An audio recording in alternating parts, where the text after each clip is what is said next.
La libertad es la ausencia de miedo. Y deberemos darnos cuenta que aunque los miedos tienen también su papel en nuestro camino, mientras que haya miedos en nuestra vida, no habrá libertad.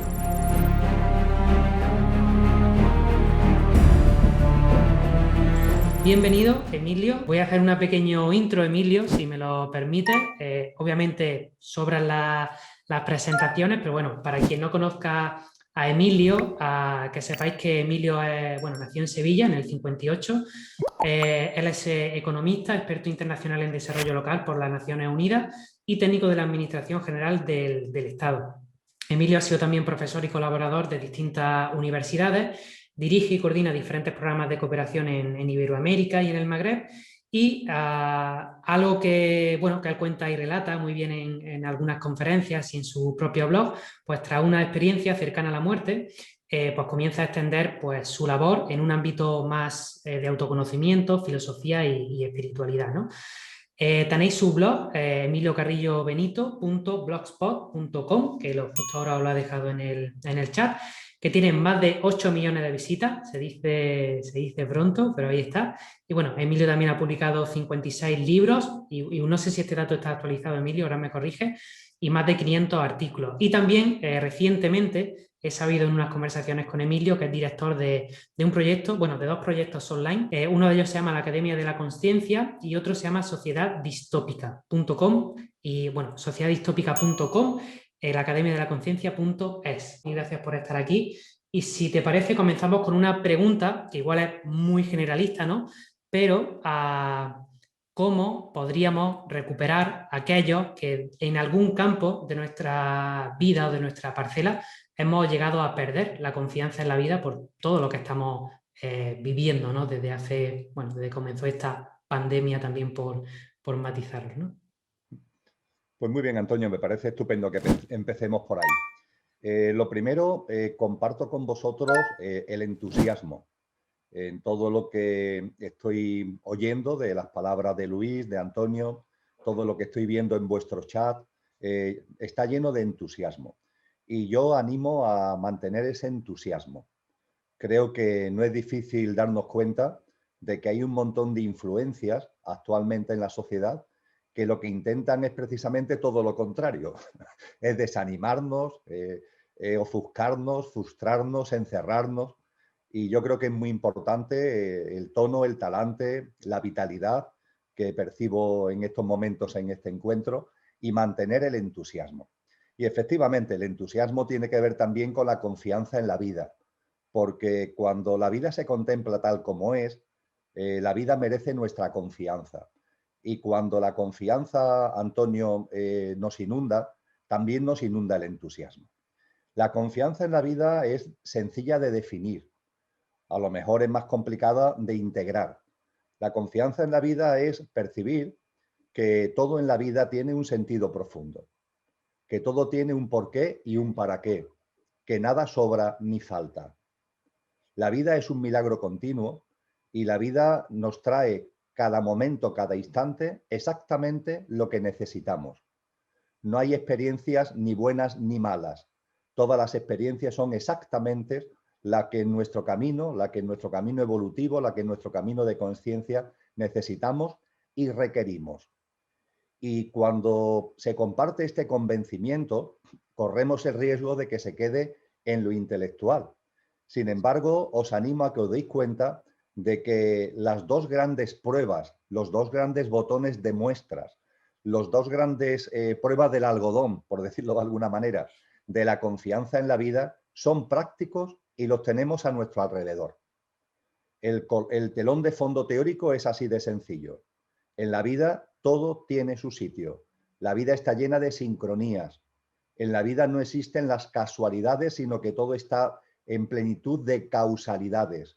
Y como compartía, todo tiene su sentido profundo y su porqué y su para qué. Y esto lo podemos percibir como dos botones de muestras muy prácticos en la propia vida. Por un lado, en la naturaleza y por otro lado, en el maravilloso y sensacional universo en el que vivimos. Observar la naturaleza, observar la vida que hay a nuestro alrededor, observar este maravilloso vergel de vida pleno de armonía, de equilibrio, de hermosura que es la Madre Tierra, y podréis comprobar que en esa naturaleza todo tiene su sitio, todo tiene su sentido.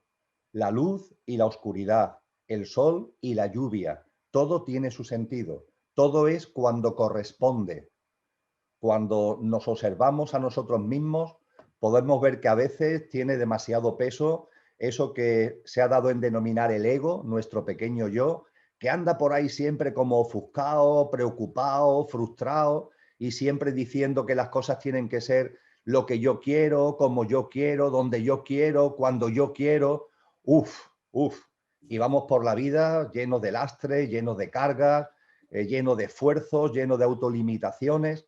Pero ¿qué nos dice la naturaleza? Que todo es mucho más sencillo, que todo es mucho más simple, que por ejemplo las cosas son cuando corresponden, lo cual no significa que no pongamos voluntad y que no pongamos acción, pero que confiemos en la vida y veremos que las cosas cuajan exactamente en el momento que deben de cuajar, de la forma que exactamente deben de cuajar. La naturaleza es un maravilloso exponente que nos está diciendo continuamente, nos está gritando continuamente, confía, confía en la vida.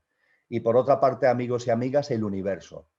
Este universo colosal en el que desarrollamos nuestra existencia, en el contexto de la Madre Tierra y de nuestro sistema solar.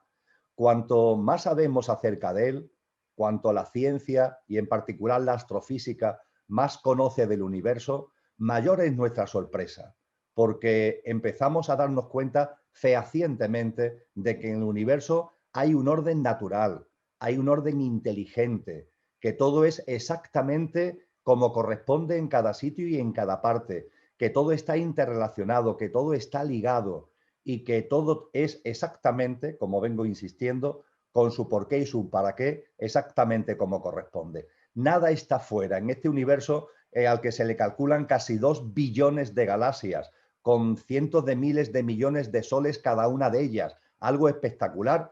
Conforme más información tenemos, más se va desechando cualquier teoría del caos, cualquier teoría de la casualidad y nos damos cuenta que todo tiene su sentido profundo. Pues bien, si la naturaleza, si el universo, si todo nos está gritando que todo tiene su sentido profundo, vamos a darnos cuenta que en nuestra vida también todo lo que ocurre tiene su sentido. Y cuando nuestra mente se mete por medio diciendo, no, pues mi vida no, permitirme que termine la respuesta, Antonio, con una pequeña broma, pero es real. Podéis encontrar en las redes sociales, en internet, en mi blog, en YouTube, podéis encontrar una práctica que yo denomino la práctica de la ventana, que es asomarte desde la ventana de tu casa por la noche al firmamento y observarlo y hacer una serie de reflexiones que están en esa práctica de la ventana, que por motivos de tiempo ahora no voy a reproducir, pero que va dirigida a que nos demos cuenta de que todo en ese universo inmenso está en su sitio y es como corresponde.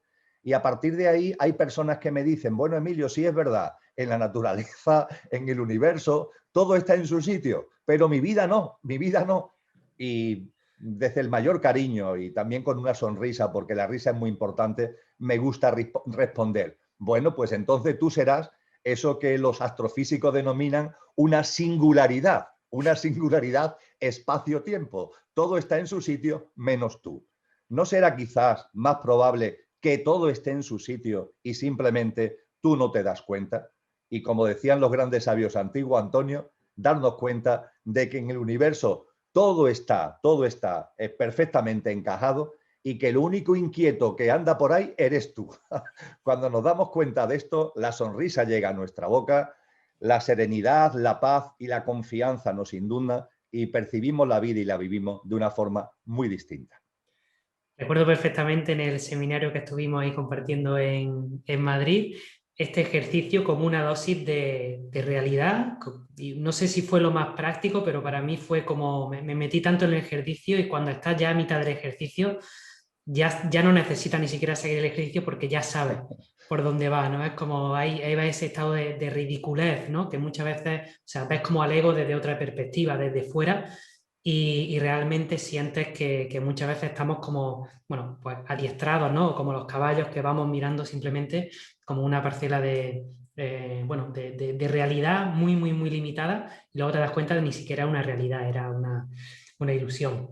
Si te parece, Emilio, yo te iba a preguntar justo por este ejercicio. ¿Te parece que cerremos esta entrevista un poco al final, haciendo este ejercicio, que creo que Muy es bien, como muy... encantado. ¿Sí? Yo estoy aquí, tú eres el director de orquesta. Emilio, a mí me gustaría, una de las cosas que aprendí también en el último seminario es el tema de la tríada perfecta, ¿no? Que lo estuviste narrando y compartiendo por allí y justo iba sobre esto, sobre la confianza, ¿no? Y era como un círculo que podía ir dándole una vuelta, otra vuelta y otra vuelta. No sé si podrías compartir un poquito al respecto.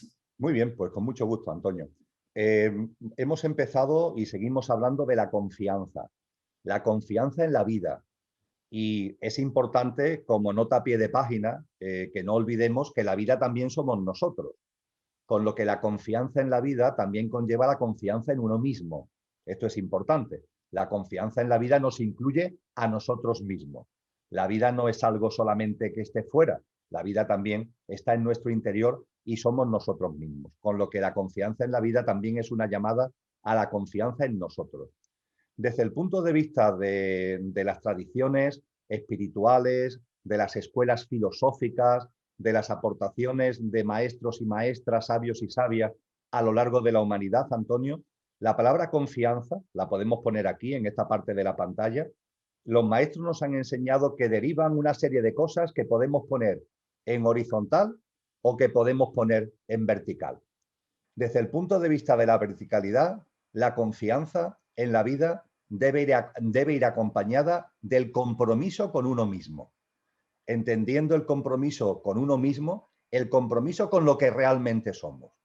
No el compromiso con eso que nos dicen que somos, no el compromiso con lo que dice el DNI, la tarjeta de identidad, el pasaporte, la tarjeta de visita. No, no, nosotros somos otra cosa.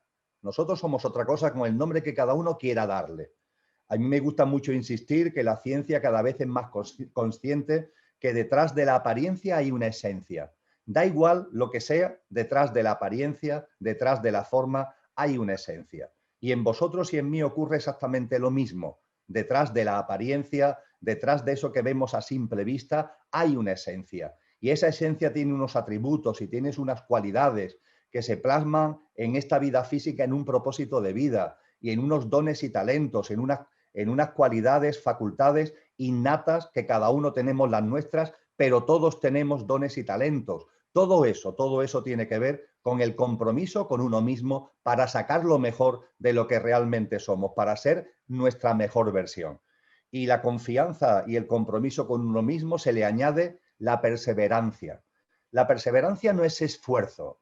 El esfuerzo tiene que ver con el pequeño yo, tiene que ver con nuestra apariencia efímera. No, la perseverancia es simplemente ser conscientes que cuando se inicia un camino tenemos que mantenernos en ese camino, que la vida y nuestro crecimiento y nuestra evolución se va haciendo paso a paso, paso a paso, paso a paso. Y eso requiere y eso reclama una perseverancia. Confianza, compromiso con uno mismo y perseverancia. Esta línea vertical es lo que, por ejemplo, Jesús de Nazaret, Cristo Jesús, llamó fe, fe. Cuando él decía que si tuvierais la fe del tamaño de un grano de mostaza, moveríais montaña y haríais lo mismo y más que yo, la palabra fe es una palabra española que viene del latín, que en la traducción del griego clásico, que es donde estaba el texto original, significa pistis pisteo.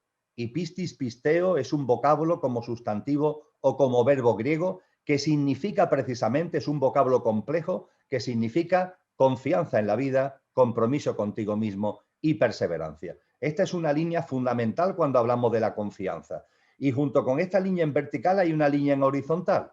Y la línea horizontal es la que tú te referías, Antonio, la tríada perfecta. Confianza en la vida, ya hemos hablado de ello. La confianza en la vida, ¿a qué conduce? A la aceptación. Confías en la vida y acepta. Sabes que todo lo que ocurre en el mundo, que todo lo que ocurre en la vida y todo lo que ocurre en tu vida tiene un porqué y un para qué. Aunque nuestra mente a veces no logre dilucidar cuál es ese sentido profundo, hay algo en nuestro interior desde la confianza en la vida que nos dice sí, sí, sí tiene un sentido, sí tiene un porqué y un para qué.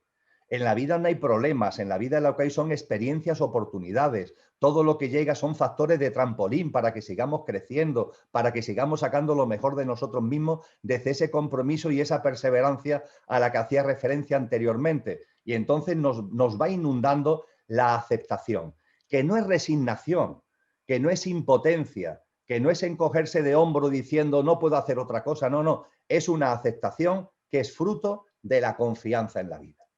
Y junto con la confianza y su fruto natural, que es la aceptación, viene por fin un último elemento que completa la tríada, el no juicio. Ya está bien de andar por ahí enjuiciando continuamente.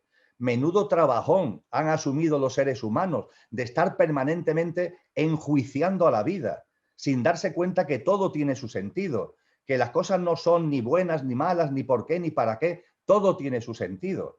Mirad cuántas cosas hemos leído y oído de que el año 2020 ha sido un mal año. Por favor, el año 2020 no ha sido un mal año. El año 2020 ha sido exactamente como correspondía que fuera en el contexto de la evolución de la Madre Tierra y en el contexto de la evolución de la propia humanidad en conciencia. Lo mismo que ocurre con el año 2021, que está siendo y seguirá siendo exactamente como es.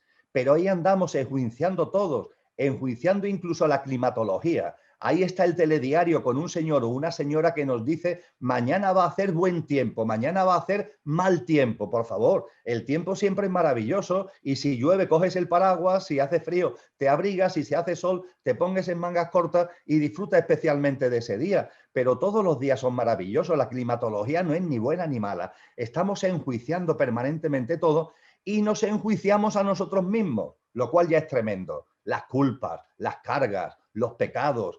Ahí estamos flagelándonos, autolimitándonos. Entonces, la confianza y la aceptación lleva a tirar la balanza. Ya está bien de ir por la vida juzgando a la vida con la balanza dichosa. Esto está bien, esto está mal, esto me parece adecuado, esto no, esto me atrae, esto lo rechazo. Uf, por favor, vamos a quitarnos, ¿no?, tanta trabajera que nos hemos metido encima.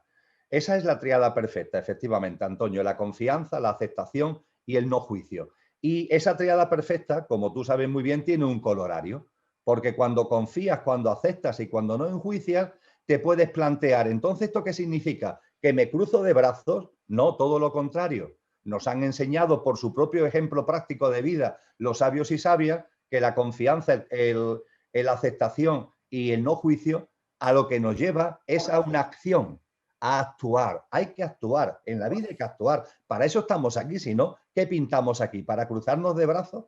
Aquí estamos para actuar. Eso sí, una acción que sea consciente. No la acción ahí ofuscada, egoica, egocéntrica del pequeño yo, sino la acción consciente de lo que realmente somos. Y todo esto, Antonio, y termino. Fíjate que en la línea vertical, la confianza, la confianza en la vida, el compromiso en uno mismo y la perseverancia, todo esto lleva a una práctica de vida que tiene que ver con la presencia. La presencia. La presencia, ¿qué es? Vivir conforme a lo que somos. Que lo que somos no quede ahí tapado, que lo que somos no quede ahí aprisionado, que lo que somos no quede ahí deslucido, no. Que la presencia de lo que somos, de esa esencia a la que hacía referencia hace unos minutos, esté ahí con entusiasmo y llena de vigor y llena de vitalidad en nuestro día a día.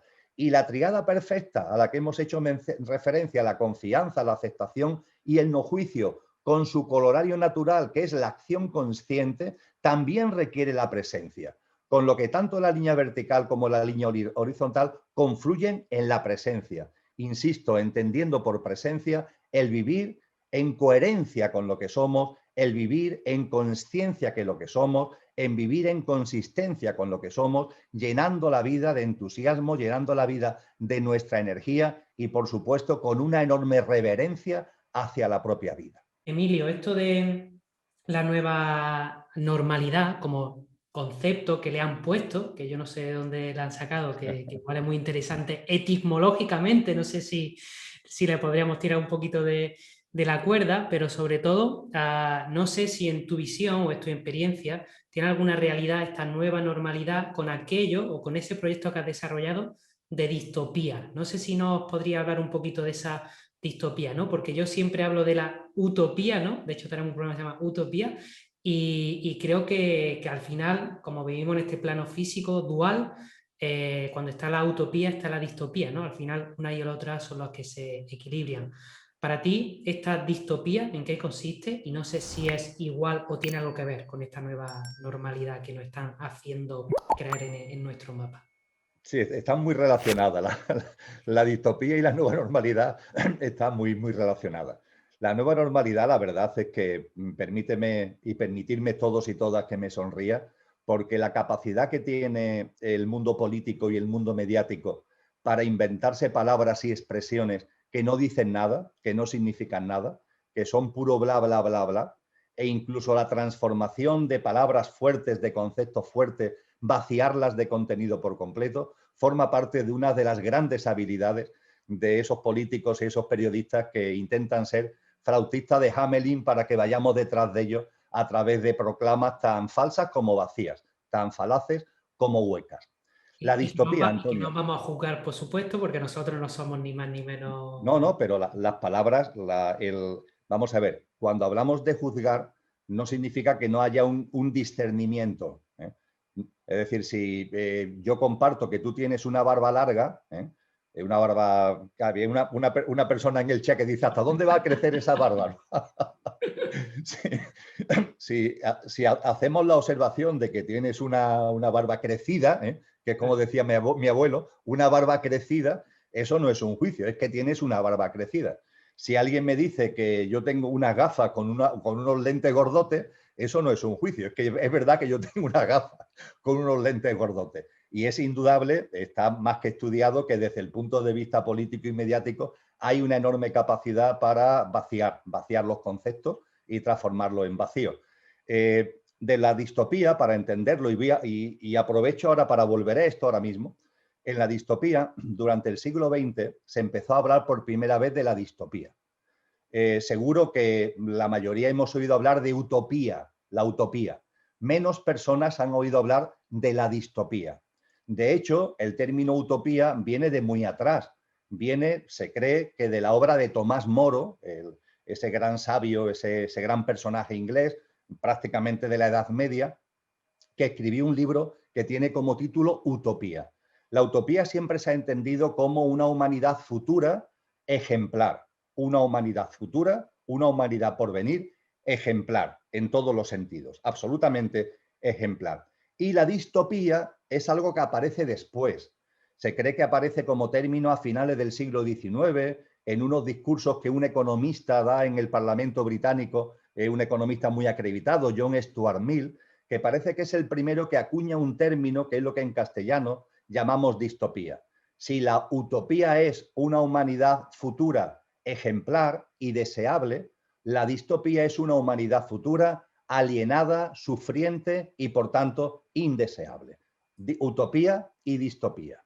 A lo largo del siglo XX, la distopía se convirtió en un género literario. Es decir, empezaron a aparecer novelas, después empezaron a aparecer también películas que describen una humanidad futura, alienada y sufriente. Ejemplos fundamentales de eso son, sin ningún tipo de duda, Aldous Huxley con el libro Un mundo feliz y la famosísima obra de George Orwell, 1984. Que, por cierto, George Orwell, hilando con lo que antes compartíamos, tiene un libro precioso que es El uso del inglés en el lenguaje político. Es un libro de los años 30 y no tiene desperdicio, porque pone de manifiesto que esa tendencia a vaciar contextos, a vaciar conceptos y a inventarse expresiones vacuas es algo que hace mucho tiempo, ¿no?, que está ya en el ámbito de la política y en el ámbito mediático. Pues bien, estas dos obras son las obras cumbres, hay otras muchas, claro, pero son las obras cumbres del género literario distópico. Aldous Huxley, en su Mundo Feliz, nos describe una sociedad alienada por el entretenimiento y la distracción lela. Es decir, la gente está como atontada, entretenida y distraída por absolutas banalidades. En cambio, Orwell nos habla también de una sociedad distópica, pero con base en el autoritarismo y en el uso alienante y dominante de las tecnologías. Y estamos hablando de un libro que es de los años 40 del pasado siglo. el autoritarismo y el uso alienante y dominante de las tecnologías. Por fin ya en el siglo XXI, no hace mucho tiempo, la Academia Española de la Lengua introdujo en el diccionario el término distopía, que está, por tanto, tiene muy poquitos añitos de vida, reconocida oficialmente. Pues bien, cuando analizamos la sociedad actual, Antonio, que es lo que aquí nos interesa, ¿qué nos encontramos? Nos encontramos, por una parte, que hay multitud de personas que llevan una vida deseable y ejemplar, es decir, que están plasmando la utopía en su día a día. Muchas personas, muchos colectivos e incluso organizaciones, proyectos conscientes, proyectos emprendedores conscientes, etcétera, etcétera, etcétera, que la utopía como futuro de una humanidad ejemplar la están trayendo a la realidad. No es ya un futuro, es algo que está aquí ya, en la vida y en el quehacer de muchos seres humanos. Eso sí, esa utopía que está ya presente en el quehacer de muchos seres humanos no sale en los telediarios o raramente sale en los grandes medios de comunicación, pero está ahí, está ahí. Y junto con esa utopía que ya no es un futuro, sino que se ha hecho presente en muchas personas, hay igualmente una distopía. Y la distopía es la que impregna fundamentalmente todo el entramado de nuestro sistema socioeconómico, político, institucional, etcétera, etcétera. Es decir, cuando observamos la sociedad en la que estamos, sea desde el punto de vista de la cultura y de la educación, de la ecología y el medio ambiente, de la economía, de la política, de los usos y comportamientos sociales, de la salud, cuando analizamos todos esos ámbitos, podemos percibir con claridad que la distopía está enormemente presente en ellos, que es como que en esos ámbitos hay una tendencia de todo el entramado institucional, de todas las estructuras socioeconómicas, como para que el ser humano, en lugar de sacar lo mejor, saquemos lo peor y mantenernos en ese estado que es una especie de mezcolanza, de tormenta perfecta entre lo que anunció Huxley y lo que anunció Orwell. Se nos quiere mantener ahí en esas estructuras anquilosadas y distópicas, con unos paradigmas, con unas pautas de vida que son falaces, que no son reales, que no tienen que ver con lo que realmente somos, pero que se nos meten como implantes desde que nacemos, en la familia, en los colegios, en los institutos, en las universidades, en la sociedad. Se nos quiere ahí meter unos ficheros que no son nuestros, pero se nos quieren meter para que renunciemos a que seamos lo que realmente somos y que vivamos la vida entretenidos por tonterías, distraídos por banalidades y también, eso sí, con la porra del autoritarismo, con la amenaza del autoritarismo y con el uso de unas tecnologías que por sí son maravillosas, y una buena prueba es el proyecto tan tremendamente positivo y enorme que estáis llevando vosotros a cabo gracias a las tecnologías, pero que se intenta que fundamentalmente esas tecnologías sirvan a través de la Big Data, a través del almacenamiento y tratamiento masivo de la información, etcétera, sirvan fundamentalmente para tenernos dominados, controlados, etcétera, etcétera. Eso es la distopía, Antonio. Y quien tenga dudas acerca de lo que he afirmado con tanta rotundidad, de que la sociedad en estos ámbitos, en todos sus ámbitos fundamentales, tiene unas connotaciones claramente distópicos, los que tengan dudas al respecto, lo invito a entrar en una página web, la página web del proyecto Conciencia y Sociedad Distópica, sociedaddistópica.com, sociedaddistópica.com. Esa página web es la página web de ese proyecto que acabo yo de mencionar, que tú citabas hace unos minutos y que tengo el placer y el honor de dirigir desde el verano del año 2018, que fue cuando lo pusimos en marcha. Ahora hay gente que nos dice, Emilio, ¿cómo en el 2018, ahora con la que está cayendo, donde ya mucha gente empieza a ver que efectivamente la distopía está aquí, ahora, ¿cómo se os ocurrió eso en el 2018? Bueno, pues porque ya había datos que ponían de manifiesto que la sociedad estaba en un camino a través de los que dominan los resortes económicos, políticos, institucionales, estaba en un camino que intentan llevarnos a los seres humanos por unos derroteros que no son los realmente nuestros. En sociedaddistópica.com vais a encontrar clasificados por ámbitos temáticos y también clasificados por autores, más de 150 trabajos que ponen, creo que bastante en evidencia, que todo el entramado en el que estamos es un entramado claramente distópico. Lo que no nos puede hacer olvidar que también la utopía está presente en la vida y en la obra de muchísimos seres humanos, de muchas formas y con muchas modalidades. Y la denominada nueva normalidad no es sino un apretón de tuerca más en orden a que la distopía se instale en nuestra vida y que la utopía tenga la menor presencia posible. Mira, Antonio, soy muy claro al respecto y termino porque me estoy enrollando demasiado. Se discute mucho acerca de lo que está pasando. Uno entra en las redes sociales y se encuentra opiniones de si el COVID existe, si no existe, de que si su origen fue natural, que si fue artificial, que si siendo artificial se escapó de manera accidental o se provocó que saliera a la gente para provocar todo lo que estamos viviendo. Lo realmente importante, no digo que este tipo de cuestiones no sean importantes, pero tal como personalmente lo entiendo, lo realmente importante es darnos cuenta de que sea cual sea su origen, sea cual sea su procedencia, sea lo que sea, lo realmente importante es que nos demos cuenta que está siendo utilizado, está siendo usado como un enorme ensayo de ingeniería social. Como un enorme ensayo de ingeniería social. Y un ensayo de ingeniería social que tiene muchos objetivos, pero ninguno tan importante como el enfriamiento. El ensayo de ingeniería social tiene objetivos políticos, económicos, institucionales, sociales, tecnológicos, de un nuevo orden. Claro que sí, pero ninguno tan importante como el enfriamiento.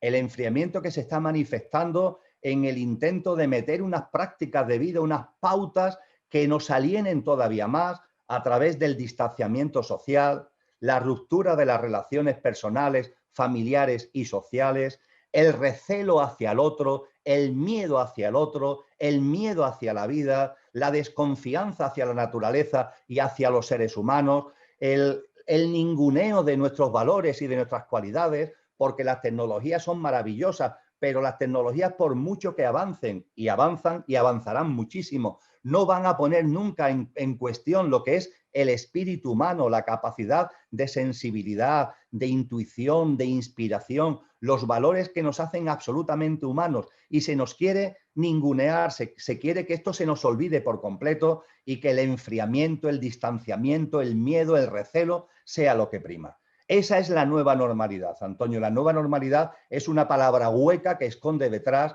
un intento de ensayo de ingeniería social para meternos por unos derroteros que nos haga todavía menos humanos de lo que somos, porque tenemos que reconocer que nuestra sociedad se ha deshumanizado tremendamente, se ha desnaturalizado y alejado de la vida tremendamente, y esto es una vuelta de tuerca más para que nos desnaturalicemos más y para que nos deshumanicemos todavía más. Pero aquí estamos nosotros, con conciencia, con entusiasmo, con ganas de vivir, con vitalidad, con compromiso con nosotros mismos para sacar lo mejor de lo que somos, con una clara voluntad de poner eso mejor de lo que somos al servicio de los demás. Y eso, Antonio, por muchas vueltas de tuerca que den, por muchos ensayos de ingeniería social, hay una fuerza colectiva en la humanidad que va a configurar, le gusten más o le gusten menos a estos que pueden estar detrás del ensayo, está configurando ya una nueva humanidad que no tiene los paradigmas, no tiene las pautas,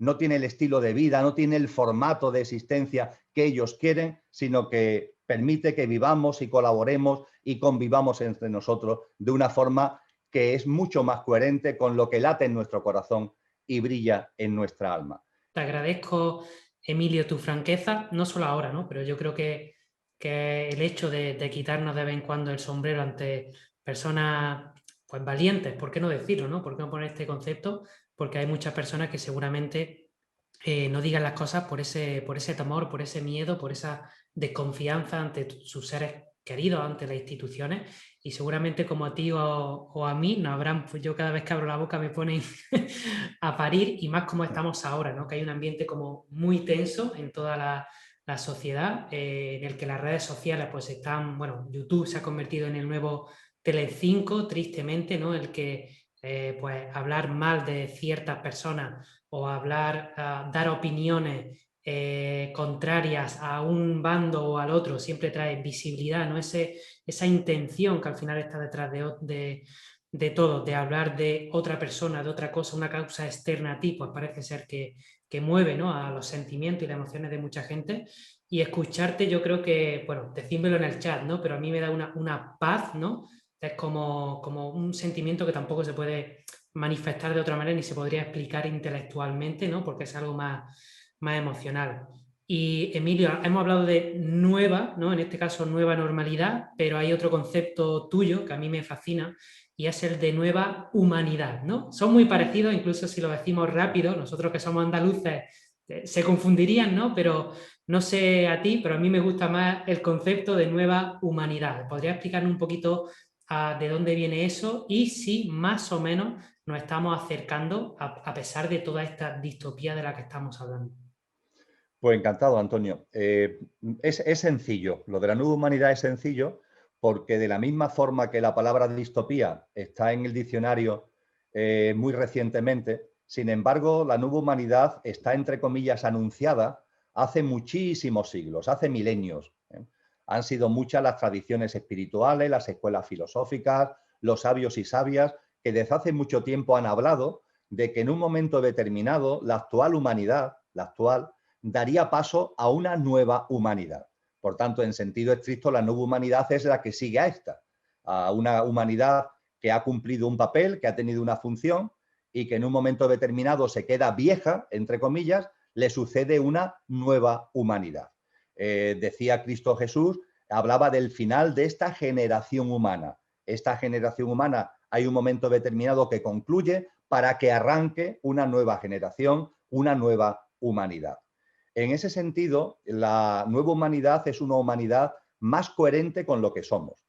La humanidad que estamos dejando atrás, lo que se denomina la vieja humanidad, es una humanidad que ha tenido unos resortes, unos pilares muy basadas en lo egoico y en lo egocéntrico, en lo egoico y en lo egocéntrico. La nueva humanidad, sin embargo, está llamada a dejar eso atrás, a ir dejando eso atrás, que ha cumplido su función a lo largo de los siglos y a lo largo de los milenios, ha cumplido su función para empezar a vivir de una forma distinta, más coherente, más armónica, más equilibrada con lo que realmente somos. Y podemos entender, y sería un entendimiento erróneo, podemos entender que esas tradiciones, esos sabios y sabias, hace tanto tiempo, hacían profecías o hacían adivinanzas. No, Antonio, no son ni profecías ni adivinanza. Cuando hablamos de la nueva humanidad, no estamos hablando de adivinanza, de profecía, no. La nueva humanidad es algo que podemos ver con claridad, su llegada, su advenimiento, su plasmación, sucediendo a esta humanidad que todavía está aquí entre nosotros, a la humanidad vigente, cuando entendemos, cuando tenemos discernimiento acerca de cómo evolucionan los ciclos y de cómo evoluciona la consciencia. Cuando profundizamos en cómo marchan el devenir de los ciclos, los menores, los mayores, y sabemos cómo evoluciona la consciencia, que avanza desde la utopía, pero que también a través de las noches oscuras, también las noches oscuras se convierten en factor de impulso del propio desarrollo en consciencia. Cuando entendemos en definitiva cómo evolucionan los ciclos y cómo evoluciona la consciencia, es muy fácil que tengamos la percepción clara de que, como nos enseña la vida, los ciclos humanos también tienen un inicio, tienen un desarrollo y tienen un final para que arranque un nuevo ciclo humano, que es precisamente esa nueva humanidad. Y esto se refleja muy bien, y aquí voy a intentar ser más breve que en la respuesta anterior, se refleja muy bien en cómo evolucionan, por ejemplo, las células, porque como es arriba es abajo y como es abajo es arriba. ¿Cómo evolucionan las células? Cuando contemplamos la evolución de las células, vemos que las células nacen, las nuevas células, nacen de las viejas. Por yemación, por mitosis, la célula vieja da lugar, ¡plaf!, a una célula nueva. Y es muy interesante ver lo que ocurre dentro de la célula vieja. Una célula que nació, que se desarrolló, que cumplió su función, pero que ya se está quedando anquilosada, ya no da más de sí. ¿Y qué es lo que sucede ahí para que surja la célula nueva? Pues bien, cogemos ahí el microscopio y es muy bello lo que vemos, porque lo que vemos es que dentro de esa célula que ya es vieja hay unas fuerzas creativas, evolutivas, que cuando tienen la suficiente fuerza, ¡plaf!, desencadenan la nueva célula.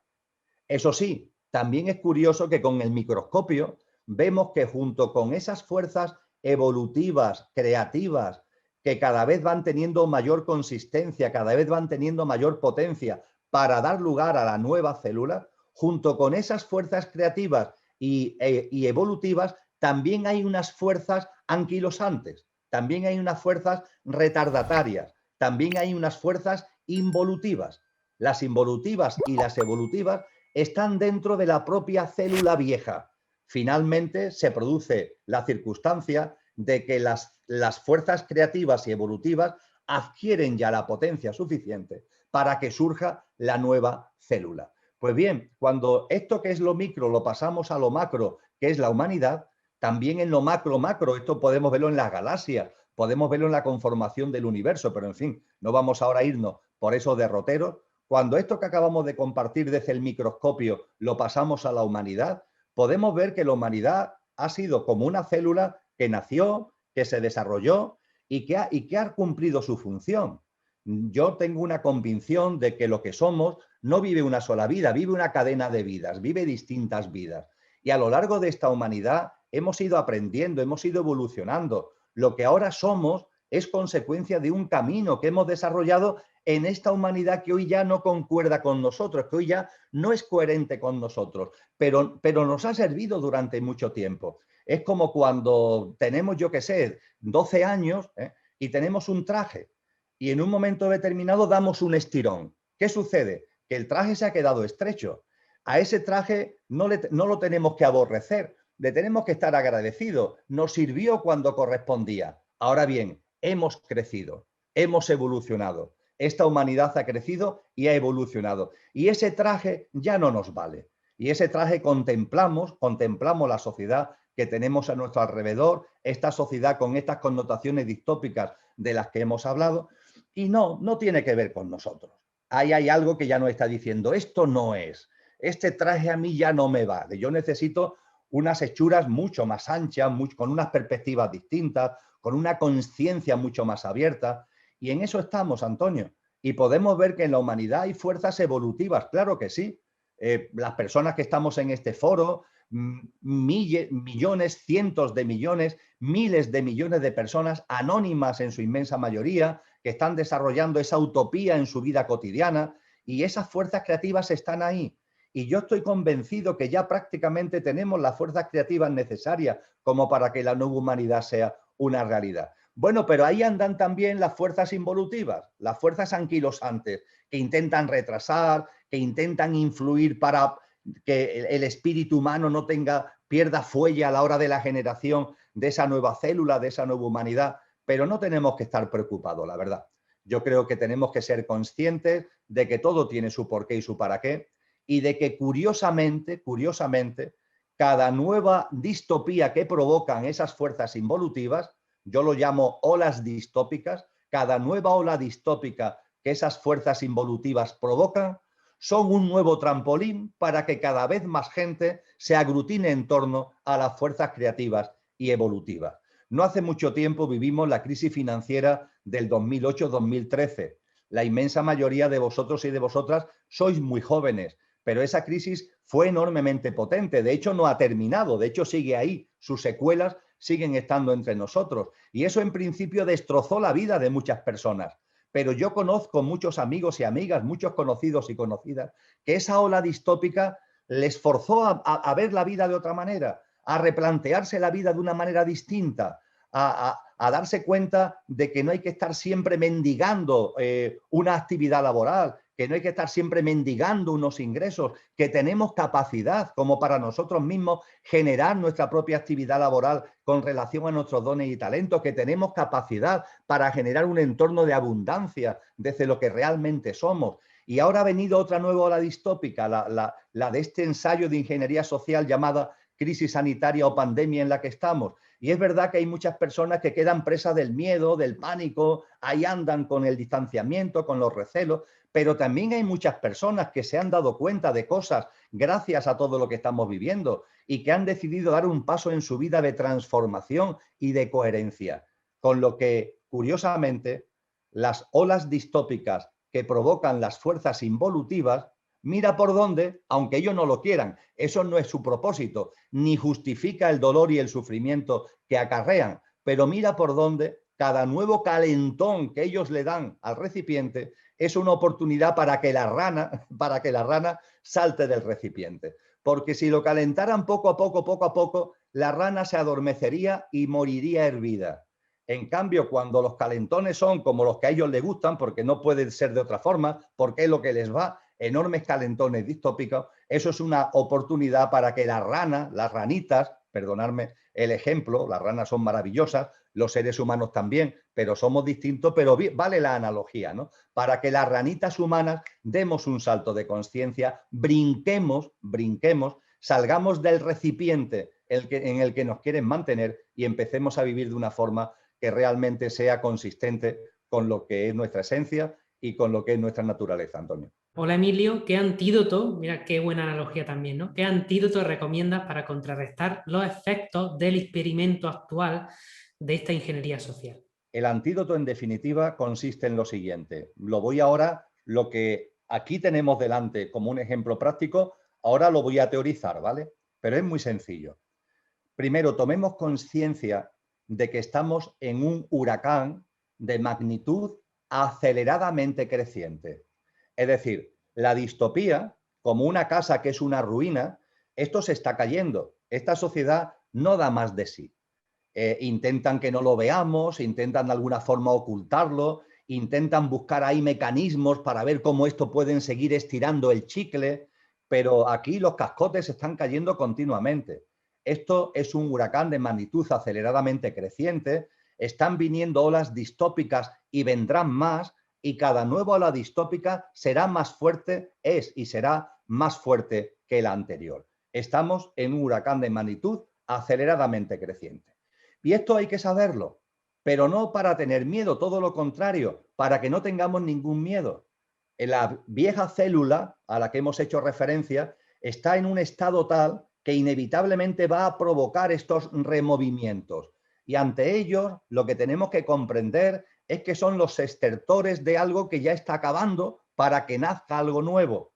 También ha habido quien habla del parto, ¿no? Los dolores del parto para que nazca la nueva criatura. Pues bien, ante los dolores del parto, ante los estertores de lo que ya se está muriendo, tenemos que ser conscientes qué es lo que corresponde y no dejarnos en ningún momento atrapar por el miedo. Y junto con eso, sabiendo que estamos en un huracán de magnitud aceleradamente creciente, seguimos con la metáfora, situarnos en el centro del huracán. No se trata, amigos y amigas, de salir corriendo. No se trata de irnos a no sé dónde. No. En ese huracán lo que tenemos que hacer es, dentro del huracán, ponernos en el mismo centro del huracán. Porque no sé si sabéis que en el centro de un huracán o en el centro de un tifón no hay viento. La temperatura es cálida y los cielos están despejados. Pero tienes que ponerte en el centro. Y a lo que os aliento y os animo es a que, tomando conciencia del huracán en el que estamos, no le tengamos miedo, sino que nos pongamos en el centro del huracán. Y por fin, ¿qué significa ponerse en el centro del huracán? Sacar lo mejor de ti. ¿Y qué significa sacar lo mejor de ti? Ser coherente con lo que sientes, ser coherente con tu corazón y ser valiente para que lo que tu corazón te indica sea la brújula y el hilo conductor que marca tu vida. Mirad en la película Corazón Salvaje, la película Braveheart, en la que narra la vida del liberador de Escocia en la Edad Media, William Wallace. Al principio de la película le dice el padre de William Wallace a Williams, que es un niño de 8 años, le dice: Williams, tu corazón es libre, ten el valor de hacerle caso.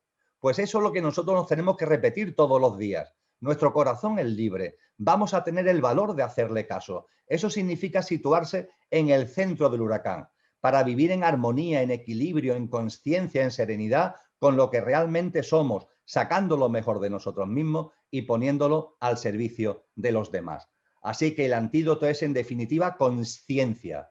El huracán está ahí, no le tenemos miedo y todo lo contrario, nos metemos en el huracán, nos situamos en el propio centro, sacamos lo mejor de lo que somos coherentes con lo que desde nuestro interior con claridad se nos está diciendo que somos nosotros mismos los que nos expresamos. Y estamos oyendo y lo ponemos todo ello al servicio de los demás. Es así como las fuerzas creativas estamos ya, no es algo por venir, sino que es un presente, estamos ya configurando esa nueva humanidad. ¿Qué hacer, no? Esta es una pregunta un poco más para los emprendedores.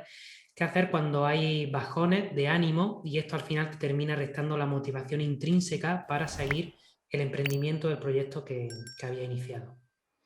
Pues algo muy sencillo que también nos enseñaron los antiguos, porque la sabiduría antigua da mucho de sí, la verdad.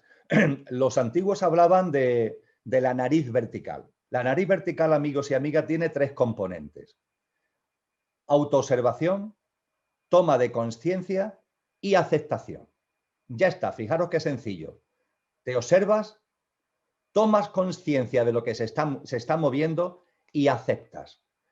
Esta pregunta que se nos hace, a veces viene el desánimo, a veces viene la tristeza, a veces viene la frustración, a veces vienen una serie de emociones, pensamientos que tienen esa frecuencia vibracional que podemos denominar baja.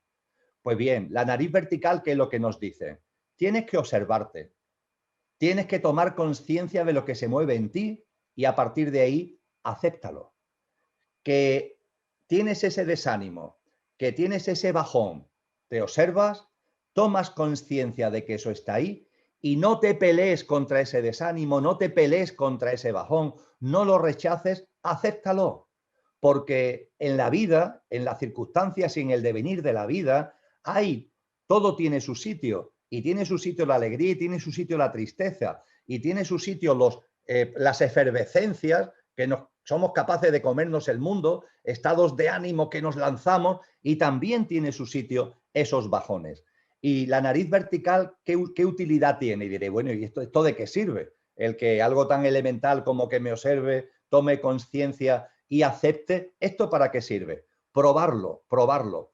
Cuando llegue a vuestra vida el desánimo, cuando llegue a vuestra vida la frustración, cuando llegue a vuestra vida el enfado, cuando llegue a vuestra vida este tipo de emociones, pensamientos de baja vibración, practicad la nariz vertical y aceptarlas. Y os daréis cuenta por la práctica, esa perseverancia que es el paso a paso, la práctica cotidiana, os vais a dar cuenta por la práctica que esos estados de ánimo, que esos bajones, que esas circunstancias de baja frecuencia vibracional, de la tristeza al enfado, pasando por una amplia gama, aplicando la nariz vertical, que tiene su colofón en la aceptación, cada vez van a aparecer menos en vuestra vida, cada vez van a aparecer menos, y cuando lleguen van a durar menos. No van a desaparecer de golpe y porrazo, ¿eh? Es decir, que vengan periodos de desánimo, que vengan circunstancias de bajones, eso no va a desaparecer de golpe y porrazo. Pero os aseguro que si observando, tomando conciencia y aceptando esas circunstancias, aplicáis la nariz vertical, ese tipo de cosas cada vez aparecerán menos en vuestra vida y también, muy importante, cuando aparezcan van a durar menos. Así que todo esto, en definitiva, nos lleva nuevamente a la aceptación, porque el último punto de la nariz vertical es la aceptación.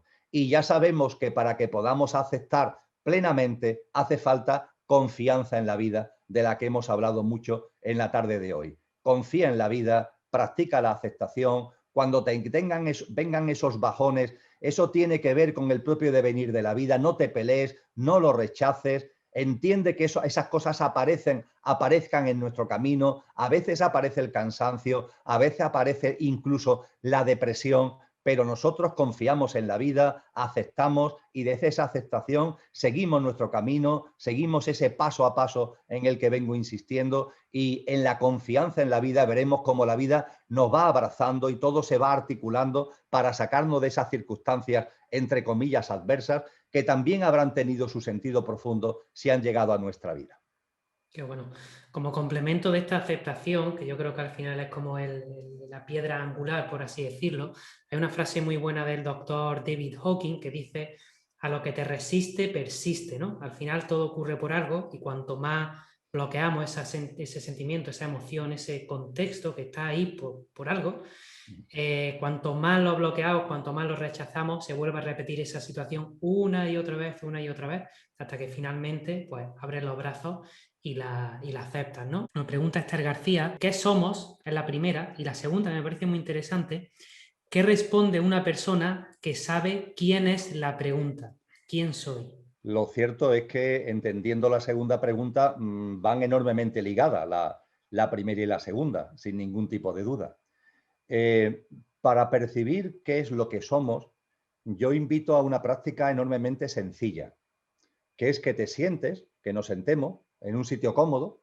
No sé, este es el estudio de mi casa, pues yo aquí por la mañana hago mi práctica de meditación. Bueno, pues me siento tranquilamente, cómodamente, en este sillón que estáis viendo, no en esta posición que tiene, otra posición más hacia un lado de la habitación, pero me siento cómodamente, cierro los ojos, respiro conscientemente, voy percibiendo cómo entra el aire en mis pulmones, cómo sale de mis pulmones. Voy dándome cuenta que la respiración consciente, fijaros lo que es la conciencia, algo que hacemos continuamente como es respirar, basta que lo hagamos conscientemente como para que inmediatamente en 1 minuto o 2 minutos nuestra respiración se va haciendo más profunda y nos va llegando una paz, nos va llegando una serenidad que no teníamos unos minutos antes. Y cuando estamos en ese punto, sentados cómodamente, respirando conscientemente, con los ojos cerrados, nos observamos. Hablábamos hace un momento de la observación. Nos observamos. ¿Y qué es lo que percibimos de nosotros? Pues podemos percibir nuestro cuerpo físico, que por ejemplo se tiene que acoplar mejor en el asiento, o nos pasa muchas veces que basta que intentemos estar tranquilos y en silencio para que nos pique la nariz o para que nos pique algo, nos tenemos que arrascar. En fin, nos observamos físicamente en definitiva. Eso está ahí, forma parte de nosotros, es nuestro cuerpo físico con todo lo que ello conlleva. Pero nos seguimos observando. ¿Y qué es lo que podemos percibir? Podemos percibir nuestro estado de ánimo. Tanto por la mañana como en cualquier momento del día podemos percibir las emociones que se están moviendo ahí, nuestro estado de ánimo, etcétera, etcétera. Lo que es nuestro mundo emocional. También lo podemos percibir con claridad cuando hacemos esta práctica de autoobservación. Y por supuesto también percibimos nuestro mundo mental con los pensamientos. Estamos sentados tranquilamente, estamos en silencio, respirando conscientemente y no queremos pensar en nada, pero la mente, ella se encarga, ella por su cuenta, de que aparezcan pensamientos en nuestra cabeza. Ahí está nuestro mundo mental. Todo eso está ahí, ¿verdad, amigos y amigas? Nos observamos y está lo físico, está lo emocional, está lo mental. Pues bien, ahora viene la gran cuestión. ¿Quién está observando? ¿Quién está observando? Cuando observamos la mente, no es la mente la que se observa ella misma, es algo distinto. Hay una conciencia que está observando. Y conforme estéis en un estado más sereno, de mayor armonía y de mayor paz, esto se hace más diáfano. Es lo que los orientales denominan el tercer ojo, que simbólicamente se representa aquí, pero que obviamente no es que te conviertas en un cíclope con un ojo aquí en medio. Eso es una metáfora, obviamente. Ese tercer ojo es el ojo de la conciencia. Es el ojo de lo que eres. ¿Qué es lo que eres? El observador. ¿Qué es lo que eres? Eso que no es ni lo físico, ni lo emocional, ni lo mental, aunque tiene todos esos componentes a su servicio y a su disposición para vivir esta vida maravillosa en este plano humano y esta madre tierra sensacional en el que desarrollamos nuestra existencia. Eso que realmente eres, ese tercer ojo, ese observador, esa conciencia, no es tu tarjeta de identidad, no es tu pasaporte, no es tu tarjeta de visita, no, es algo distinto, es algo distinto. Y eso con el nombre que cada uno le quiera dar, conciencia, energía, luz, alma, espíritu, con el nombre que cada uno le quiera dar, es la esencia de lo que eres. No la apariencia, lo emocional, lo mental, lo físico, sino lo que está más allá de la apariencia, que es la esencia. Eso es lo que somos. Y cuando hablamos del yo soy, tiene que ver con eso precisamente, tiene que ver con esa esencia que realmente somos y que nos unifica además. Con lo que cuando hablamos de la pregunta y de la respuesta con una persona que empieza a tener esta vivencia y que empieza a tener o empieza a desarrollar esta percepción de las cosas? La respuesta es muy sencilla. La respuesta es la unicidad que se manifiesta en la diversidad. ¿Qué es lo que somos? La unicidad. No hay muchos mundos ni muchas vidas. Realmente hay una única realidad, hay una única manifestación, hay una única vida. Ahora bien, la maravilla es que la vida en su unicidad se expresa en la diversidad, lo cual para la humanidad actual y con lo que estamos viviendo de ensayos de ingeniería social es una lección apasionante. Mire usted, la unicidad se expresa en la diversidad. La unicidad, cuando se convierte en uniformismo, ya no es unicidad, es despotismo. La unicidad, cuando no se expresa en la diversidad, sino en el pensamiento único, eso se convierte en autoritarismo. Cuando la unicidad no se expresa en la diversidad, sino que se expresa en la imposición y en la imposición de versiones oficiales, eso ya no es unicidad. Eso ya va de camino a la dictadura y va de camino a la pérdida de todos los valores fundamentales del ser humano. Cuando empezamos a percibir lo grande, también empezamos a tener una visión más clara de lo pequeño. Y todo esto concluyo finalmente y aprovecho la pregunta de Esther para terminar por los cerros de Úbeda, es decir, aprovechando que el Pisuerga pasa por Valladolid, porque podía terminar aquí la respuesta, pero no quiero dejar en el tintero, Esther, permítemelo, Antonio, permítemelo, no quiero dejar en el tintero lo siguiente. En el ensayo de ingeniería social intentan convencernos de que hay una confrontación, una tensión, un conflicto entre la seguridad y la libertad y la seguridad. Es más, que para estar seguros, para que la seguridad llegue a nuestra vida, tenemos que renunciar a parte de nuestra libertad. ¿Os suena, verdad? ¿Os suena, verdad? Hay que renunciar a partes de nuestra libertad por mor de la seguridad. Pues bien, eso es una enorme mentira. Eso es un gran engaño. Si no hay libertad, no hay seguridad. Si no hay libertad, la seguridad no será tal. Será la paz de los cementerios, será la paz de las cárceles, entre comillas, de la opresión, del autoritarismo. No hay seguridad posible para el ser humano y para la humanidad si eso no está presidido por la libertad. Con lo que la tensión entre libertad y seguridad es una gran falacia que muchas personas ingenuamente están haciendo suyas y que dicen, sí, es que tenemos que renunciar a determinadas cosas, tenemos que aceptar prohibiciones, limitaciones por la seguridad, por la salud. Eso es una gran mentira. Sin libertad no hay seguridad. Y la verdadera unicidad se expresa en la diversidad. La unicidad todo lo preside, pero la unicidad del cosmos, de la vida, es tan amorosa, es tan creativa y es tan maravillosa que no impone, que no lleva al uniformismo, que no lleva a la dirección obligatoria, sino que se expresa en una fenomenal diversidad, que es lo que precisamente hace más rica y hace más nutritiva esa maravillosa unicidad. Decía, si era Zygmunt Bauman, que la libertad es inversamente proporcional a la seguridad y viceversa, ¿no? Magnífico sociólogo y filósofo polaco que va 100% en relación con lo que acabas de comentar. Y justo Paco Rosa nos pregunta ahora una pregunta que viene relacionada con el arte y con la religión, que creo que es muy interesante, que dice ¿cómo salimos de la fuerza distópica de la evolución de la religión en la economía como nueva religión? No sé si se entiende, ¿no? Que está condicionando la evolución de esta manera tan radical en la que el conocimiento y el arte se ponen al servicio de la economía. Totalmente de acuerdo. Es una descripción acertadísima, además muy resumida, muy bien resumida. Y a eso, hace algún tiempo, se le dio un nombre. A ese fenómeno que se ha descrito tan acertadamente, hace tiempo se le dio un nombre que lo condensa. Economía mundo. Economía-mundo. La economía mundo. Es decir, un mundo, una sociedad donde la economía todo lo absorbe, donde la economía todo lo contamina.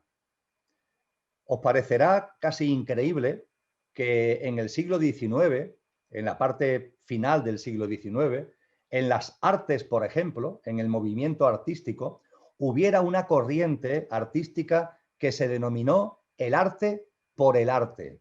El arte por el arte. Es decir, la plasmación de nuestras capacidades artísticas, de nuestra creatividad artística, por el gozo de practicar y de compartir esas capacidades y esas cualidades artísticas. El arte por el arte. En el siglo XX hubo un momento histórico concreto en el que hubo movimientos políticos que realmente eran movimientos de vocación de servicio público, no en lo que poco a poco se ha ido convirtiendo lo que hoy llamamos política, y esos movimientos que surgieron en el siglo XX de celo político tenían la voluntad de transformar la economía, de convertir la economía en otra cosa, de darle la vuelta al calcetín para hacer una economía mucho más humana, una economía mucho más justa y mucho más solidaria, y se hicieron programas y proclamas políticas para intentar conseguir eso, pero el tiempo ha ido pasando, el tiempo ha ido pasando. Y desde el tramo final del siglo XX, no digamos ya en el siglo XXI, ¿qué es lo que ha ocurrido? Pues lo que tú has descrito con tu pregunta perfectamente, que la economía ha sido capaz de absorber todo lo demás. Hoy día la economía es lo que prima en el mundo del arte. El arte se ha mercantilizado.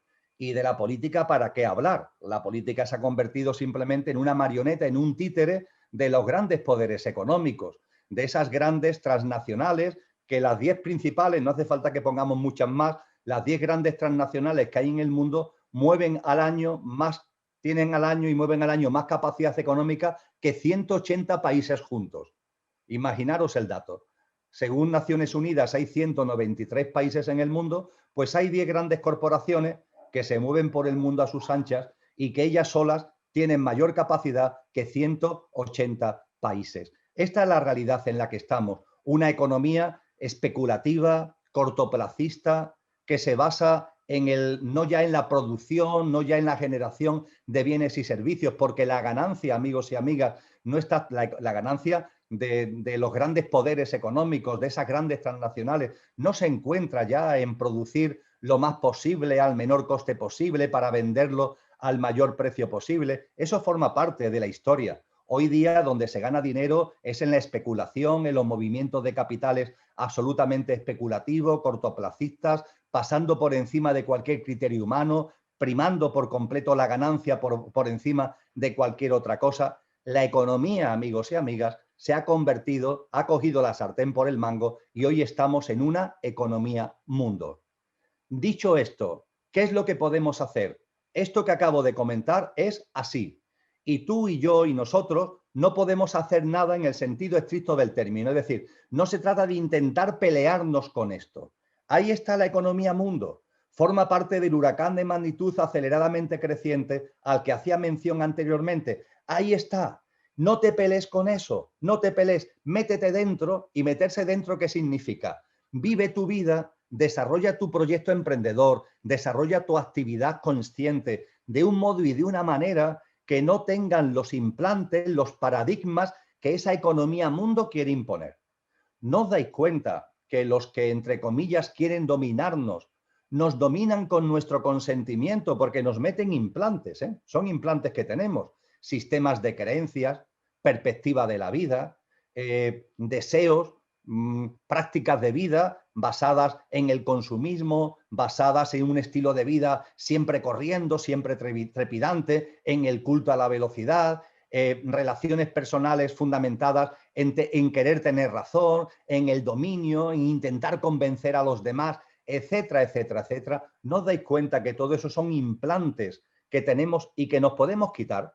Y lo que tenemos que hacer, respondiendo a la pregunta, es sabiendo cómo son las cosas y no peleándote con eso, porque eso pertenece a unas superestructuras que están ahí, pero que tu vida, la mía y la de cada vez mucha más gente vaya por unos derroteros distintos. El que quiera seguir haciendo suyo esos paradigmas, esas pautas, esos implantes, pues está en su derecho y no decimos nada al respecto, están en su libre albedrío, pero tú y yo decimos basta. Tú y yo decimos hasta aquí hemos llegado. Eso no soy yo. Esa forma de vivir no es lo que late en mi interior. Y a partir de ahí, siempre, siempre, siempre hay margen de maniobra para vivir de una manera distinta. Hay personas que me dicen, Emilio, pero es que las influencias son tan tremendas, nos encorsetan, nos aprisionan. Bien, la verdad es que siempre tenemos margen de maniobra. Y muchos y muchas de vosotros y de vosotras sois el ejemplo vivo de que siempre hay margen de maniobra. Claro que hay margen de maniobra. Yo en mi vida hay un momento determinado que me di cuenta que hay margen de maniobra, claro que sí. Lo que pasa es que a veces el margen de maniobra significa que tienes que soltar. Pues se suelta. Yo estuve en esa actividad política, amigos y amigas, hace mucho tiempo, consultor de Naciones Unidas, presidiendo el programa de desarrollo local de la OIT, colaborando con multitud de programas de cooperación bajo esa economía mundo, bajo el influjo de esa economía mundo que hasta ese momento yo no lo veía y quizá gracias a todo eso lo vi, vicealcalde de Sevilla, presidente de la Red Iberoamericana de Municipalistas, dando clases en la universidad con los planes de estudio de Comecocos perfectamente estructurados para convencer a mis alumnos de que tenían que estar preparados para hacerse esclavos de un sistema que tenía unas pautas muy delimitadas y que si querían triunfar en él tenían que seguir las normas del esclavo. Y hubo un momento en el que me di cuenta, ¿a dónde voy? ¿Esto qué significa? ¿Qué estoy haciendo con mi vida y qué estoy aportando a los demás? ¿Y hay margen de maniobra? Pues claro, lo que pasa es que a veces el margen de maniobra no nos gusta. Hay que soltar, hay que soltar. Y solté, claro, le dije adiós a la actividad política, la gente decía que si estaba loco, de hecho me tacharon de loco, le dije adiós a la actividad universitaria. Mire usted, yo no doy más clases en estas universidades, con estos planes de estudio, con estos requerimientos absurdos que están convirtiendo a la gente en esclavos integrales. Y bueno, y tienes que seguir tu vida con confianza. Siempre hay margen de maniobra. Yo no me quiero poner como ejemplo de nada porque los mejores ejemplos están en vosotros y están en vosotras. ¿Y cómo voy a decir, por tanto? Que siempre hay margen de maniobra. La economía mundo está aquí. Ahora bien, aquí hay otra cosa. Y podemos estar en este contexto quitándonos los implantes y viviendo con una forma de ver la vida, con unos paradigmas y con una práctica totalmente, totalmente desconectado de esos implantes que durante tanto tiempo, en mi caso por lo menos, durante tanto tiempo tuve metido en mí mismo. Bueno, igual has contestado de alguna manera la pregunta de Andrés Gil, que nos decía, bueno, hola Emilio, hola Antonio, muchas gracias. ¿Cómo hago para hacer más fácil el cambiar el ciclo de mi vida de ser empresario, dueño de una empresa tradicional de toda la vida y quitarme el traje y la corbata para ser un profesor y nómada digital y enseñar al mundo mis talentos? Bien, eso Antonio tú lo puedes responder muchísimo mejor que yo, porque evidentemente lo que hacéis en la escuela de nómadas digitales es precisamente esto, ¿verdad? El dar instrumentos, el dar herramientas para poder llevar a la práctica de la forma más eficaz y eficiente posible lo que yo acabo de teorizar con mis palabras anteriores. Mm, Pero fundamentalmente es voluntad, ¿eh? La voluntad. El decir, mira, yo tomo esta decisión, lo tengo claro conmigo mismo y a partir de ahí tiro para adelante. En Andalucía tenemos una expresión que lo resume perfectamente, pa'lante, pa'lante. Y hay veces que entran dudas y hay veces que vienen incertidumbres y hay también momentos de bajones. Pero en esos momentos de bajones, de incertidumbre, etcétera, es el mejor momento precisamente de coger el POSIT del pa'lante. Sigue pa'lante, confía en la vida y no tengamos ninguna duda de que la vida que somos nosotros mismos es generosa, es amorosa, nos abraza y va a permitir que en cada momento nos vaya llegando lo que realmente necesitamos. Por tanto, seguir para adelante sin que nos tiemble el pulso, sin dejarnos llevar por esas dudas. Que aparecen dudas, si las dudas forman parte de la vida, es razonable, si no seríamos máquinas, si no seríamos robots, pero que las dudas no se conviertan en paralizantes, todo lo contrario, vamos a darle la vuelta al calcetín y vamos a transformar las dudas en elementos de avance. Cuando aparezcan dudas, pues que sirvan como trampolín para seguir para adelante y no para pararnos. Y Andrés seguramente ya está en el camino. A veces siempre estamos mirando hacia el frente, ¿no? Pero a veces pararnos y mirar dónde estamos y echar un poquito la vista atrás nos hace ser un poquito más conscientes, ¿no? De que estamos caminando. Lo que pasa que, bueno, es una maratón y como es una maratón, pues tenemos que tomarlo como lo que es y sin ningún tipo de problema. Y Andrés, apóyate de la gente, porque aquí tiene una comunidad fantástica, 150 personas en vivo. Emilio, yo, todos tenemos nuestras fuentes de aprendizaje, bueno, de cariño, de personas que piensan como nosotros. Y hay muchas personas que piensan en contra de nosotros. Imagínate lo que, bueno, yo no quiero ni saber lo que pasaría en política, ¿no? Lo que habría por debajo, lo que habría por detrás, todas las, bueno, desacreditaciones y todo lo que, Emilio, seguramente tú hayas tenido que vivir, pero nosotros estamos igual. Nosotros tenemos un montón de enemigos que van en contra de la escuela, un montón de organismos tradicionales y parece ser que todo va a más, ¿no? Ese huracán del que hablaba Emilio, yo no veo que se pare, ¿no? Como que se va más. Entonces, hay que tirar para adelante, o sea, como más claro, igual no te lo podemos decir. Y cuando sabes que no eres la apariencia, sabes que debajo hay un ser, que todo pasa por algo, sigues haciendo lo que tú sientes y lo que tú sientes está bien, sea lo que sea y a algunas personas les gustará y a algunas no, y está perfecto, tiene que ser así. Hemos hablado ya sobre libertad, ¿no? Pero te preguntan Juli y Feli si podría definir qué es la libertad para ti, en tu caso personal y basado en tu experiencia. Pues con mucho gusto. Y lo voy a hacer de una manera que no es mía, aunque la hago mía. ¿Eh? No es mía, pero la hago mía. No sé si os habéis dado cuenta, por algunas de las cosas que he dicho, que a mí me gusta bucear en la historia, me gusta bucear en la sabiduría que nos aportaron sabios y sabias a lo largo de la historia de la humanidad. Y en ese contexto también me gusta la etimología, ¿no? Antes hablamos de la palabra fe, que nos remonta a un término griego que es pistis, con ese significado complejo y estupendo de confianza, confianza en la vida, compromiso con uno mismo y perseverancia. Me gusta bucear en la etimología. Y ciertamente hubo un momento determinado en el que me interesó el término libertad. ¿Qué significa la libertad? Vamos a bucear. ¿Nos puede dar la etimología, nos puede dar la lengua misma alguna pista al respecto de lo que es la libertad?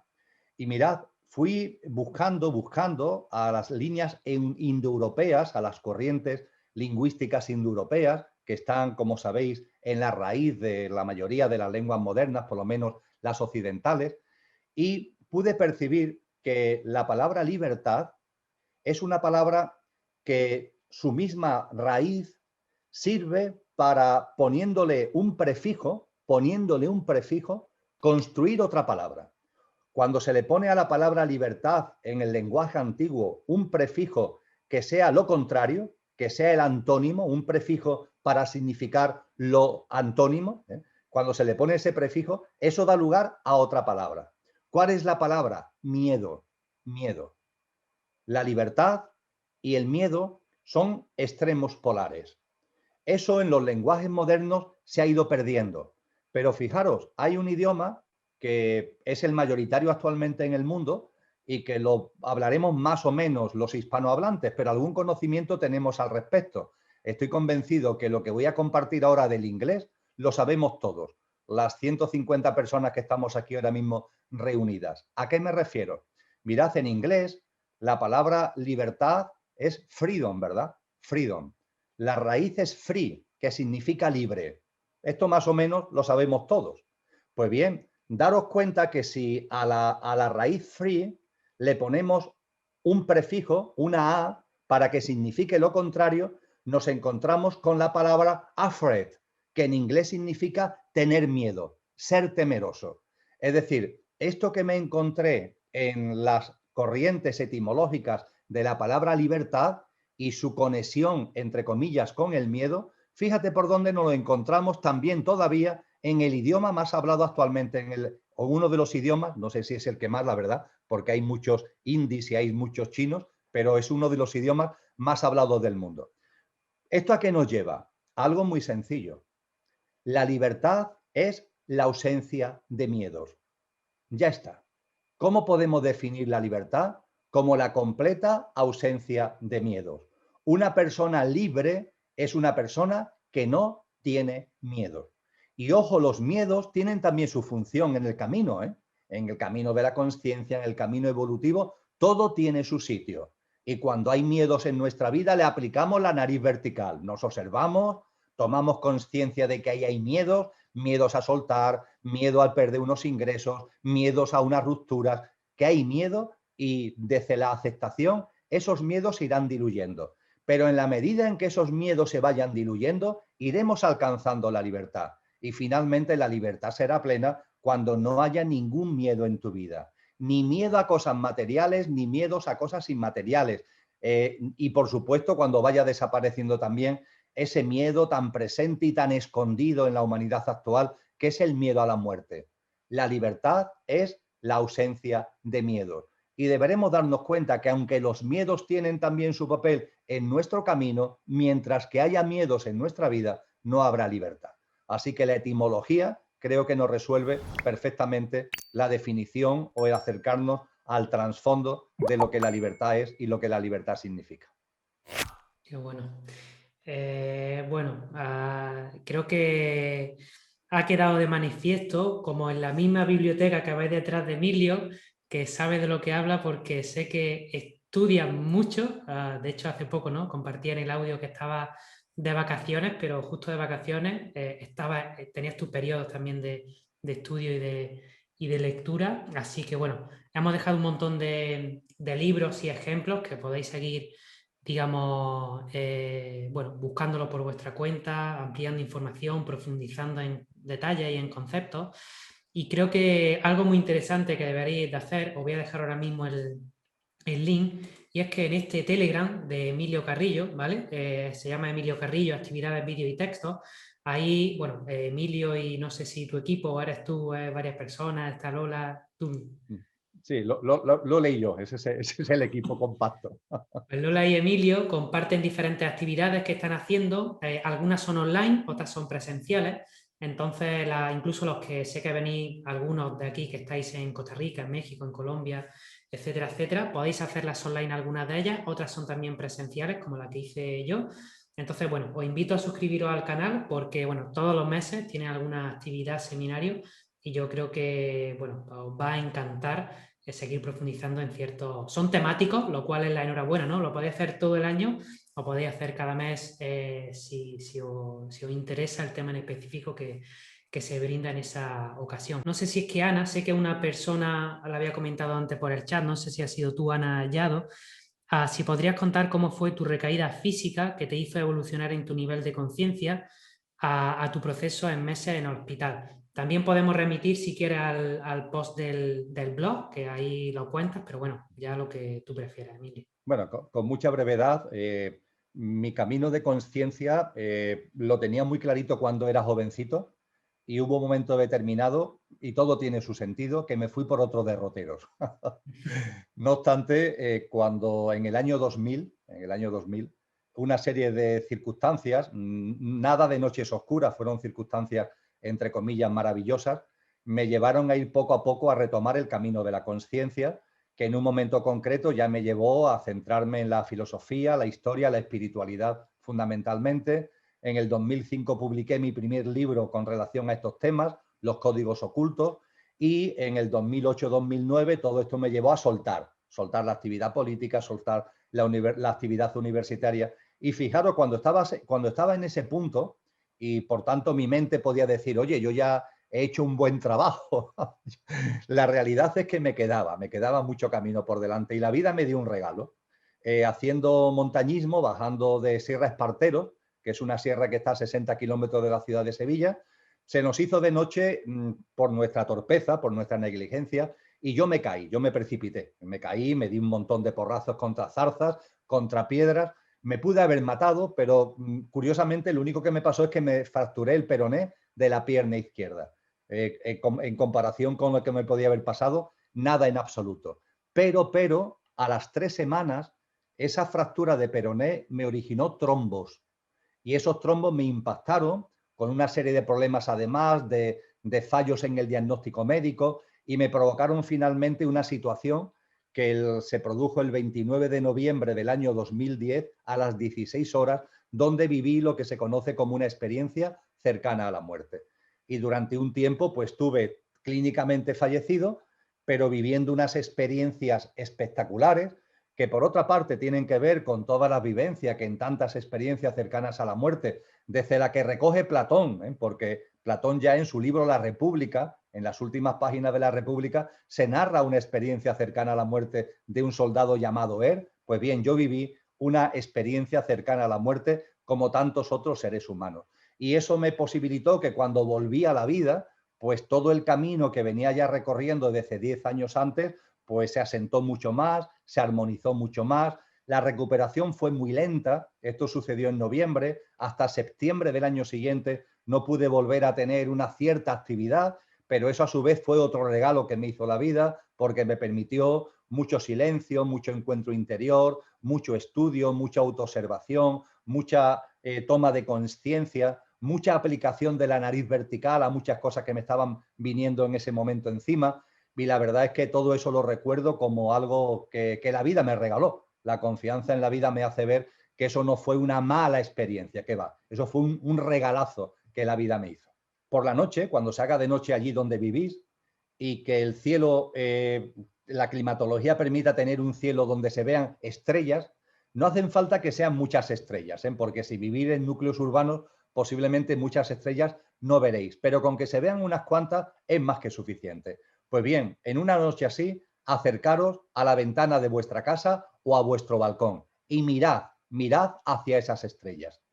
Y mirando las estrellas, mirando ese firmamento, recordar lo que sabemos de él gracias a la evolución humana, gracias a la ciencia. Observamos ese firmamento, observamos esas estrellas y decimos, aquí estoy yo, en la ventana de mi casa. ¿Qué soy yo? Un ser humano. Y ese ser humano forma parte de una humanidad en la que hay unos 8.000 millones de seres humanos. Y la humanidad, a su vez, no es sino una especie de vida dentro de los millones de especies de vida que desarrollan la vida y su existencia en la madre Tierra, en el planeta Tierra. Un planeta que es muy curioso porque está constantemente dando vueltas desde hace 4.500 millones de años aproximadamente, está continuamente dando vueltas sobre sí mismo, a tanta velocidad que ni nos damos cuenta. Como se desacelera un poquito, nos marearíamos, pero va tan rápido que ni nos damos cuenta. Pero es que además la madre Tierra no solamente da vueltas sobre ella, sino que gira en torno a un astro, a una estrella que llamamos el Sol. Y así lo viene haciendo también hace 4.500 millones de años en un ciclo y una rotación perfecta. Pero es que además junto a la Tierra hay otros planetas, Marte, Venus, Júpiter, Saturno, etcétera, que también giran en torno al Sol. Y lo hacen también en rotaciones perfectas. No se chocan los unos con los otros, no tienen que frenar para que pase el otro, no, todos van siempre perfecta armonía, perfecta sintonía, y ese sistema solar se le calcula también unos 5.000 millones de años. Y el eje de ese sistema solar, esa estrella sensacional a la que llamamos el Sol. Un Sol que con todo el sistema planetario y con todo el sistema solar viaja por una galaxia, la Vía Láctea. Lo hace en familia con otros sistemas solares, como Sirio, por ejemplo. Hay una familia de sistemas solares que van navegando por la galaxia también de una forma elíptica durante miles y miles de años a una enorme velocidad, a unas enormes velocidades, y esto lo vienen haciendo, insisto, desde hace una enorme cantidad de miles de millones de años. Todo esto sucede en una galaxia donde, al igual que el Sol, hay aproximadamente 200.000 millones de estrellas, cada una con sus sistemas planetarios, con sus planetas en rotación y todas moviéndose en una galaxia a la que se le calcula, la galaxia en su conjunto, 7.000 millones de vidas. Pero es que la galaxia que denominamos la Vía Láctea, donde desarrollamos nuestra existencia, os recuerdo, amigos y amigas, que forma parte de un clúster de galaxias, es decir, de unas 50 galaxias que se mueven por el universo a una tremenda velocidad. Un universo al que se le calculan unos 2 billones de galaxias. Y cada galaxia tiene cientos de miles o billones de estrellas cada una con sus sistemas planetarios. Y a ese conjunto del universo, el cálculo científico es que tiene casi 14.000 millones de años, 13.840 millones de años. Y es un universo que está en expansión, con ciclos perfectos, donde cuando lo miramos contemplamos que todo está en su sitio, que los ciclos se superponen y se entrelazan maravillosamente. Y ahí estamos ya en los confines del universo observando esos 2 billones de galaxias con todos los componentes y con todas las características que acabamos de compartir. Y a partir de ahí, amigos y amigas, a mucha velocidad le damos a la moviola para atrás. Estamos en los confines del universo, nos empezamos a meter en ese universo, vamos dirigidos a uno de esos 2 billones de galaxias, que es la Vía Láctea, entramos en la Vía Láctea, nos encontramos con 200.000 millones de estrellas, buscamos la que denominamos el Sol, llegamos al sistema solar, dentro del sistema solar hay varios planetas, buscamos el planeta Tierra, entramos en el planeta Tierra, dentro de la madre Tierra hay muchas especies que están viviendo, millones de especies, hay una que es la humanidad, que es la que a nosotros nos interesa, y dentro nos metemos en la humanidad y finalmente buscamos un componente de esa humanidad, de los 8.000 millones de seres humanos, que soy yo, que estoy aquí en la ventana de mi casa. Y cuando he vuelto, por tanto, aquí, ya estamos terminando esta práctica, amigos y amigas, llega el momento sublime, llega el momento más importante.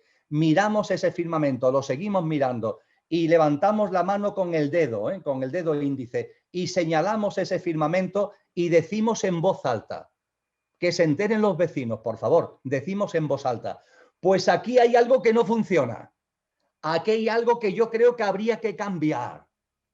¿Y por qué decimos esto en voz alta y por qué lo expresamos de esta manera? ¿Para qué? Para que suceda lo que está sucediendo a muchos de vosotros y de vosotras, para reírnos, reírnos a carcajadas. ¿Y reírnos a carcajadas de quién? De nosotros mismos. Reírse es algo muy serio y reírse de nosotros mismos es un factor enorme de evolución de conciencia, además de ser muy sanador. Pero por favor, ¿cómo será posible? Todo está absolutamente en su sitio y a partir de ahí no voy a insistir en lo que ya hemos dicho. Tu vida también, tu vida también. Y tú no eres una singularidad espacio-tiempo. En este universo maravilloso todo es como corresponde, nada sobra ni falta, incluso tu vida también es como corresponde, y no olvidar lo que se enseñaba en la escuela pitagórica, con lo que ya concluyo, Antonio. Todo fluye, refluye y confluye en el amor de cuanto es. Buenísimo, Emilio. Pues creo que no había mejor manera, ya que surgió así tenía que ser, de compartir esta experiencia. Como hemos visto, ¿no? El amor y el humor creo que no están para nada en pelea con la espiritualidad, con la búsqueda, y creo que con este ejercicio tan irrisorio y tan divertido, que es muy importante decirlo en voz alta, eso es lo más importante de todo cuando se termine el ejercicio. Creo que podéis experimentarlo y prácticamente con cualquier situación, imaginarlo porque realmente es divertido.